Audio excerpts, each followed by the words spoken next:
Okay, I want to start off by saying all praises to Yahweh, Bahashim, Yahweh Shai, Bahashim, Rakah Kwadash. Double honors to the apostles and elders of Great Millstone who push this 100% truth. And shalom to the men and women hoping to be the chosen children of Israel, delivered in the day of the Lord. Okay, coming back at you again with more prophecy. And I'm going to go into a little bit of some articles, some news information today regarding Jeremiah 50 and 12. It says here, your mother shall be sore confounded. She that bare you shall be ashamed. Behold, the hindermost of the nations shall be a wilderness, a dry land, and a desert. Okay, so this is Jeremiah, and he's speaking about Babylon the Great. And as you can see here, 50 and 11, it says, because ye were glad, because ye rejoiced, O ye destroyers of mine heritage, because ye are grown fat as a heifer at grass, and bellow as bulls. Okay, so this is pretty much talking to Babylon the Great, and this is with regards to the mother of Babylon the Great, who shall be sore confounded, which pretty much says that, the mother of Babylon the Great will be looking at Babylon sideways. Okay, so as you probably well know through history, the mother of Babylon the Great, America, is the UK, is England. And I mean, you've only got to look at the independence story, the story of independence of America, to work that out. And that's what we're going to go into today. Some news articles which show that the mother of Babylon the Great, the UK, are now looking at Babylon the Great sideways. And this is all in perfect timing, relating to how close World War III is. I mean, we're waiting for Jacob's trouble to ensue, which is very close, around the corner. We're waiting for the chip to be implemented. And at some point, very close to that, World War III will ensue. And once that happens, a very big part of World War III is going to be the destruction of Babylon the Great, America, which will take place within 1 hour. And this is what we're going to go into today. This particular verse, this particular precept here, Jeremiah 50 and 12, which is relating to this particular event. Okay, so those of you that are new to this, you can read about Babylon the Great, which is America. I mean, a lot of people say, well, I don't see America written in the Bible, so what has the Bible got to do with America? And, you try and explain it to them, and if they still don't get it, after a little while, you say to them, I don't see your name written in the Bible, so what has the Bible got to do with you? This is one way that you can respond to them, because you have to use the Spirit, and you have to get the breakdowns from the elders, the apostles of GMS, and with that you can put 2 and 2 together and you can come up with 4. So Daniel 7, chapter 7 is a good one to go into for you guys that are new to this. I'm not going to go into this fully right now. This is a lesson in itself. But as we can see here, and of the 10 horns that were in his head, and of the other which came up, and before whom 3 fell, even of that horn that had eyes, and a mouth that spake very great things, whose look was more stout than his fellows. Okay, so this is pretty much describing the birth of America, aka Babylon the Great. And this, again, to you guys that know this, you'll understand what's going on here, but I'm just trying to break it down for you guys that are new to this. You will, we've spoken before about the beast. So if you're new to this, what you really want to do is go through Daniel chapter 2, and Daniel chapter 7, and along with Daniel chapter 8. And when you break down these particular chapters, you will be able to build up a picture of history painted within the Bible. And you'll also be able to match that up with historical accounts, for example, on Google. And so, for example, for you guys that are new, if you were to read Daniel chapter 2 and you read about Nebuchadnezzar's dream of a statue, and then you were to read Daniel chapter 7 about Daniel's vision of these beasts, and when you connect the two together, you will understand that this statue represents the four major empires that have ruled on this earth up until now. And again, for you guys that are new, at the bottom here, if you notice that Rome is represented by the legs, because Rome comes in two parts, two legs. And we had ancient Rome, and we now live in the revised Roman Empire. And the revised Roman Empire has a similar political system that it operates from as the original ancient empire, Roman Empire. So for you guys that are new, when we're talking about the beast with 7 heads and 10 horns, the 7 heads represent 7 governments or kingdoms ruled by Esau, and the 10 horns represents the EU, the European Union, which initially started off with 10 nations, but obviously since then it has expanded. And Britain is a part of that European Union. It was a part of that, and it has been a major player in the life of the European Union. And so even though you may argue now that the UK has left the European Union, you got to remember that this system is very close to being shut down for good. We're talking like 1.5 years, 2 years, maybe a little bit longer if we're unlucky, so to speak. But this system is very close to being shut down. And if you were to look back through the history of the European Union, even though the UK left towards the end, they were still major players. And especially at the beginning when this thing took off.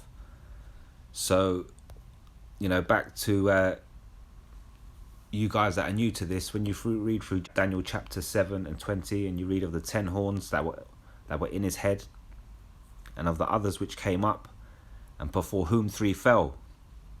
So the British, the Spanish, and the French had to fall in order for Babylon the Great to come up and come through. And this Babylon the Great is represented by this horn that had eyes and a mouth that spake very great things, whose look was more stout than his fellows. And so again, for the guys that are new to this, the 3 horns that fell away for the little horn to come through are represented by French, the Spanish, and the British, who were fighting for territories pre-independence. So these represent the 3 horns that fell away for that little horn to come through, whose look was more stout than his fellows. And I should also point out for you new guys that Daniel chapter 2, when you're reading about this statue which had 2 legs representing the 2 parts to the Roman Empire, when you go to verse 33, it says here, his legs of iron, his feet part of iron and part of clay. So that represents the current day political differences across the earth within this beast system. And we have to realize is, there's a lot of when you're dealing with iron and clay, you can take iron, you can take clay in each individual hand, and you can try to compress them together. You can do whatever you like to make them stick to each other, but there's nothing you can actually do to make iron stick to clay. And that represents the differences of opinion across the earth today politically, which creates a lot of issues and a lot of differences. The pinnacle of this is pretty much represented in the Brexit deal, with Britain leaving the EU. And the information I'm going to bring out today also goes along the lines of this current kingdom being part iron, part clay, difficult to mix, difficult to get on and stick together. So I just wanted to point that out. And so when you go further down into chapter 2, verse 40, you can read about this iron, which, as it says here, the fourth kingdom shall be strong as iron, for so much as iron breaketh in pieces and subdueth all things, and as iron that breaketh all these shall it break in pieces and bruise. And what's quite interesting here is that the blue letter have labelled this as the Roman Empire, so they know what's going on.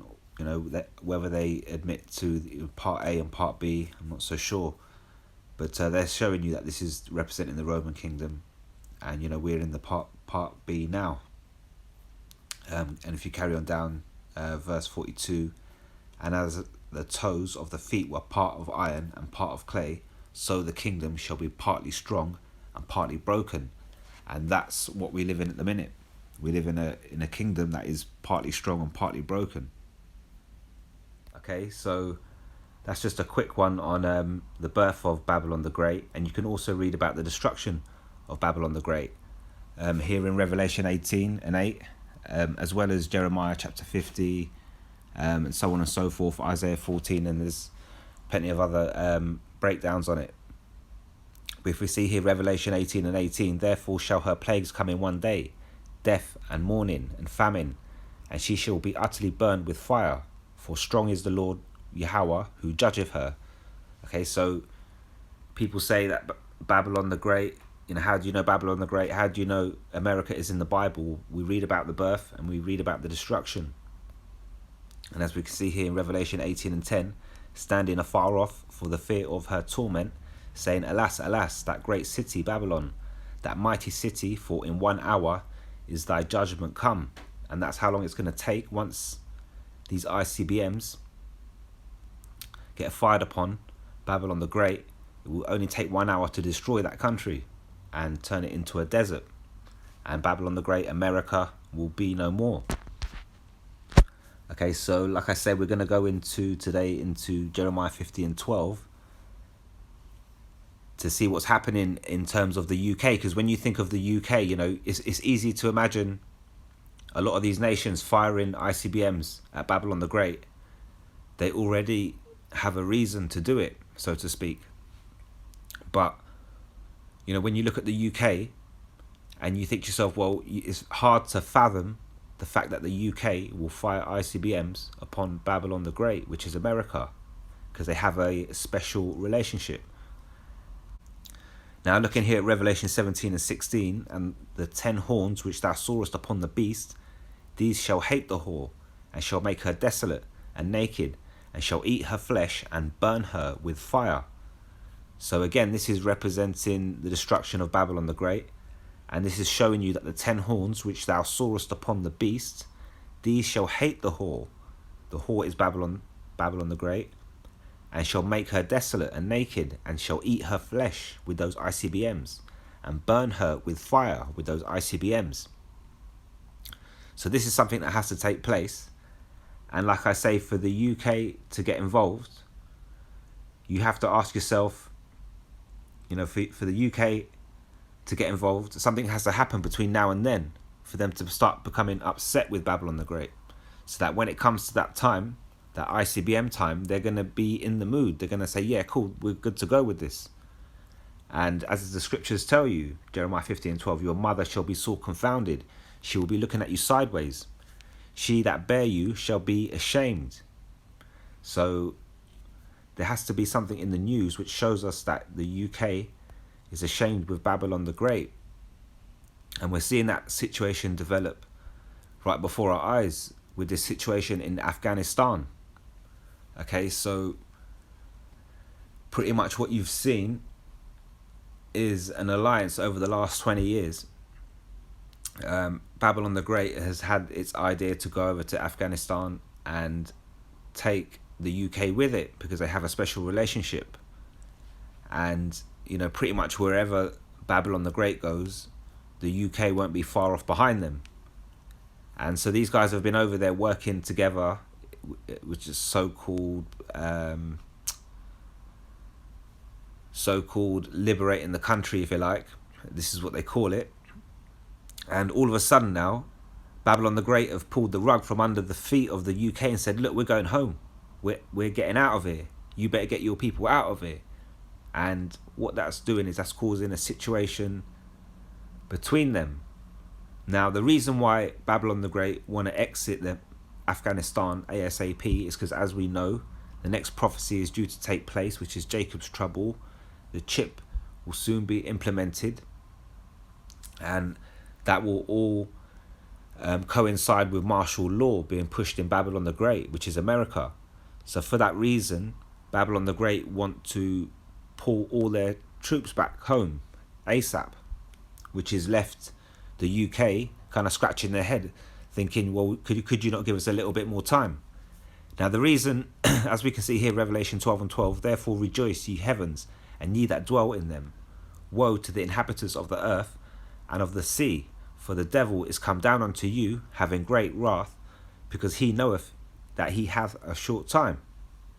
Okay, so we've been here warning you the last few weeks or so that the devil is soon about to come down with great wrath, with this chip, with this new world order, with this draconian law, and he knows he has a short time. How does he know he has a short time? Because the prophets are out here telling him. And also Esau is admitting to these chariots, these so-called UFOs, these UAPs up in the skies. So it's quite clear and evident to them that Yahushua is on his way back. Something big is about to go down in the skies, and with that they're trying really hard, and they're going to push real quick to get this whole chip situation implemented upon the earth. So we know that's happening. We can see Jacob's trouble around the corner. All of a sudden, Babylon the Great want to pull their troops back home, because we know martial law is coming, and the devil knows he has but a short time. So that's why they're exiting Afghanistan ASAP. In fact, they've done it so quick that they haven't really given the other nations, mainly the UK, time to sort of organise themselves and get themselves out properly and get all their people out safely. Don't forget, these nations have been there for 20 years. So a lot of people, for whatever reason, British nationals, so on and so forth, even US nationals are living over there. Maybe they've been in the military, and then I don't know what the situations are, but you see a lot of people on the news that are still over there saying that we haven't been able to get home. Now, I mean, what you're seeing here, these are mock coffins, so these aren't real. But this is what's pretty much going on over there. You've had Babylon the Great saying we've got to get home ASAP, and they've left these guys stranded pretty much, saying, okay, we'll try and help you as much as you can to get out. And this is causing a real big issue. As we can see here in the Telegraph, it says underlying current of blame. Kabul airport suicide attack came after US kept the gate open for the British. Okay, so there's now an underlying current of blame between the US and the UK, the mother, who is now looking sideways at Babylon the Great. And it says here the US had been warning of a mass casualty event, and commanders wanted to close the Abbey Gate, but then obviously they decided apparently to keep it open for the British, for them to evacuate their people. So they kept it open longer. And as you probably read in the news, they got caught by a suicide bomb. But when you go to Babylon the Great and you speak to Joe Biden about it, Biden calls the Kabul evacuation an extraordinary success, claims it marks the end of an era of US trying to remake countries militarily. So I mean, this is one hell of a spin doctor. Whoever wrote this speech for Biden, we know what the truth is. So I will say to whoever wrote this speech for Biden, he is one hell of a spin doctor. Okay, so they're claiming extraordinary success in this particular situation, in this evacuation. Now, when you go into other articles, you can see here Pentagon blames the UK for deadly Kabul airport suicide attack. A leak reveals. Okay, US kept open Abbey Gate to help UK evacuation effort despite imminent threat of attack. It says here, halfway down, it says the UK-US special relationship came under strain last night after leaked Pentagon documents suggested the US had kept open Kabul airport's Abbey Gate so that the UK evacuation efforts could continue, despite knowing there was a high risk of attack, reported the Times. It says here senior government sources and Tory MPs from the UK have accused Washington of trying to shift the blame after it emerged that senior US military figures had wanted to close the gate on Thursday, just hours before a deadly bombing, said the paper. But meanwhile, the UK are rejecting this. As you can see, Dominic Raab here rejects the US claims Britain indirectly to blame for the Kabul attacks. If we go down a little bit further, it says that he said the story was simply untrue, adding that nothing the UK did required the Abbey Gate to be kept open. So they're pretty much saying the opposite to what Babylon the Great is saying. And when we jump down a little bit further down into his article here, it says Raab said they, the US, America, need to reflect on whether the resources required for nation building in such an inhospitable climate as Afghanistan had ever been sufficient. So the UK are pretty much saying, why did you even go to Afghanistan to try and do that ridiculous plan that you did? You know, and now you're obviously causing all this ruckus over this exit plan. And so what's happening here, you see, there's got this situation developing right in time for Jacob's trouble, because we know on the other side of Jacob's trouble is going to be World War III and the destruction of Babylon the Great. So just before Jacob's trouble ensues, we now have the mother of Babylon the Great, sore confounded, looking at her sideways. You know, don't forget, you know, a mother will always look after its children, no matter how ugly they are, no matter how bad they are. A mother will look after her daughter even if she's a hoe, even if she's a great whore like Babylon the Great. But at some point, you have to draw the line. At some point, you have to say, look, you know, I know your ways are not really great, but as your mother, you will defend your sibling. But there does come a point where you have to draw the line and you have to say, no, you know what, I can't defend you no more. And this is what we're starting to see with the UK and the special relationship with Babylon the Great. So, and also this particular news, as we can see here in the Telegraph, this particular news has also had effects on the African leaders, as we can see here. Afghanistan's fall raises serious questions for African leaders relying on Western military aid. The analysis at the bottom says the West's panic retreat from Kabul has implications for leaders of the world's youngest continent. Okay, so what the whole world, even the leaders in Africa are pretty much looking at what Babylon the Great have just done, and they've said, well, you've just retreated out of Afghanistan in a panic. So now they're looking at Babylon the Great and the UK, and they're going, well, can we really trust you when you say you're going to, if you say that you're going to come to help us to give us aid, will you just cut out at some particular point? So,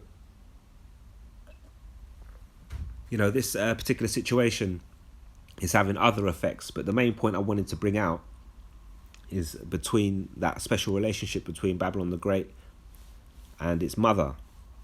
Now, I'm going to put this news article in the description box.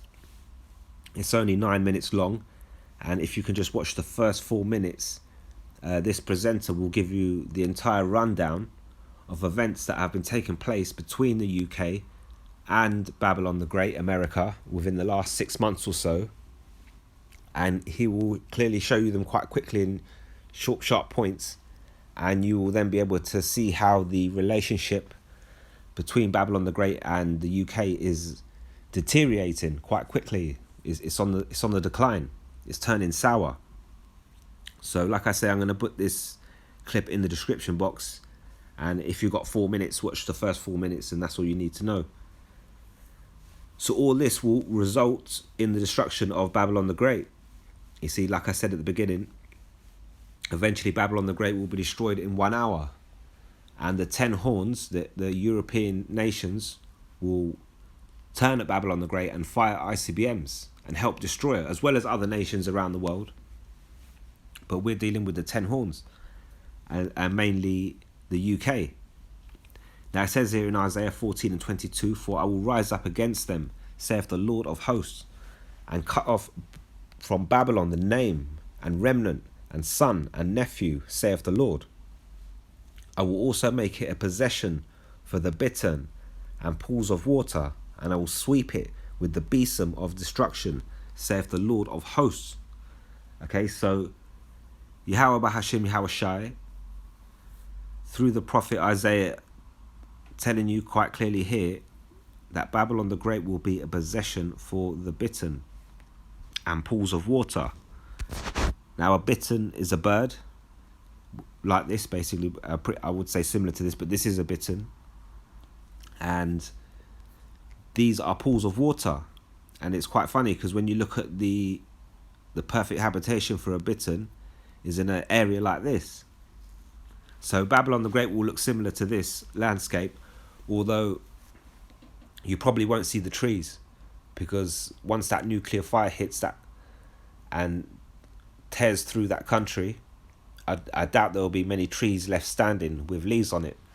But you get the idea. So where are we? Back to Isaiah 14 and 23, "And I will also make it a possession for the bittern and pools of water." That's what that's going into. "And I will sweep it with the besom of destruction, saith the Lord of hosts." Now Babylon the Great is going to get swept by Yahweh Bahashim Yahweh Shai, because it needs cleaning, and this cleansing is going to come with fire.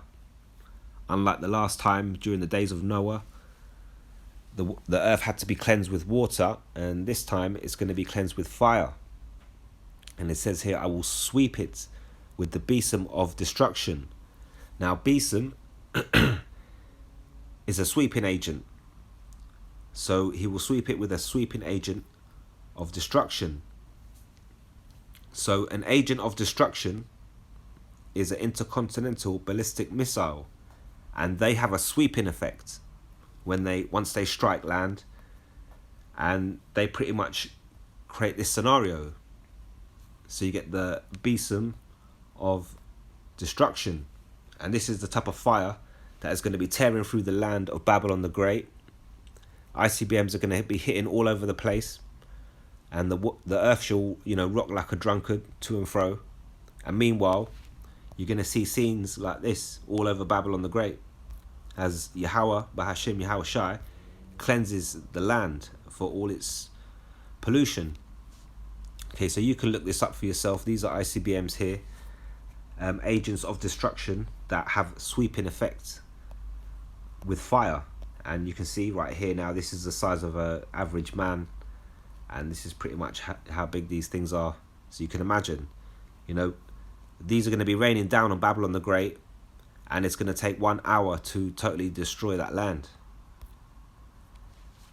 So we can see here, Jeremiah 50 and 23, "How is the hammer of the earth, of the whole earth, cut asunder and broken? How is Babylon become a desolation among the nations?" Okay, how is because Yahweh Bahashim Yahweh Shai is going to set it in the hearts of those nations and those leaders to fire ICBMs upon Babylon the Great. And that is going to be the end for the little horn, whose look was more stout than his fellows. Okay, so I just wanted to go into that. But like I say, if you get a couple of minutes, just watch this video that I'm going to put up in the description box, this little news clip, and it will show you how the relationship, that special relationship between mother and that daughter, the whore, and how it's on the downturn, just in time for Jacob's trouble. And Lord willing, Jacob's trouble is not too far away, and once we come out the other side of that, we will see the effects of this soured relationship. Okay, with that, I'm going to say all praises to Yahweh Bahashim Yahweh Shai Bahashim Rakah Kwadash. Until next time, Shalom. It is a relationship. Special's one word for it. Others are being used too.